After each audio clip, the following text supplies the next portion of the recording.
Hi, you guys are here with Ropa right at the Science Buskers Festival. So we're just going to be doing a couple of interviews, talking to a couple of people, a couple of scientists, so that they can tell us about the exciting projects that they've been doing, contributing to society. So they're going to just tell us their name, where they're coming from, and also explain to us just what your project is exactly, okay? So my project is finding new electrolyte materials for solid oxide fuel cells, and my research partner Alexia Savage worked throughout this school year to try to find new ways to make this renewable energy source more affordable and more efficient so we can spread it to widespread facilities. Okay, that's great. So, how exactly did you come to think of this project, and how do you think it's going to get bigger, maybe contribute to society?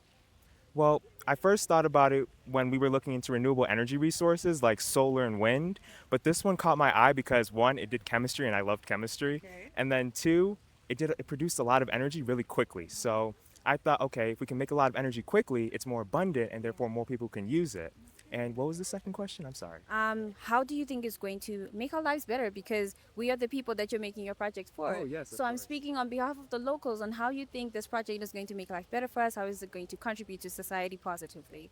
So the thing about the solid oxide fuel cell is that it only has a byproduct of water, which means it's renewable. And my goal is to hit two birds with one stone. Because you know how we're relying on fossil fuels and they're Yeah. damaging our environment? Hmm. So if I'm able to substitute fossil fuels, that solves the energy crisis, Yeah. one. And then two, it's also benefiting the environment. So we have cleaner air for generations to come. Oh wow, that is so amazing. So thank you so much for telling us. But what I want to know, so what do you hope to then get out of this? Like, for your project, what is the future of it? Because it doesn't end at the Science Buskers Festival. What is the next step? What are you gonna do with it?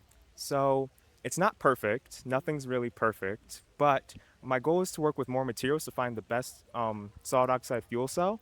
And then afterward, try to implement that into electric cars and then Okay. eventually electric planes, since they're one of the highest carbon emissions in our atmosphere right now. Wow, that is absolutely phenomenal, and thank you so much. And what do you have to say to other scientists who could probably have an idea but could be doubting it and didn't really want to maybe come to the Science Buskers Festival? They should definitely try it. Even if you had doubt, I initially had doubt. I was super nervous coming here. I felt my heart pounding out of my chest. But as I got more comfortable and started talking to more people, I not only gained more experience from other scientists that could help me in my research, but I was also to give them experience and make them feel comfortable. And in that, it was all just a huge community of science and pursuing our passions, which I loved. Oh my gosh. Well, thank you so much. And we have here Davis Clark, Calvin Davis. Calvin Davis with the interview. And thank you so much for your contribution. We look Thank forward to you. seeing you again next year. Hopefully, I fingers hope so. crossed. I'd love to come back. Well, we hope to see you again next year. Thank you so much. Thank you.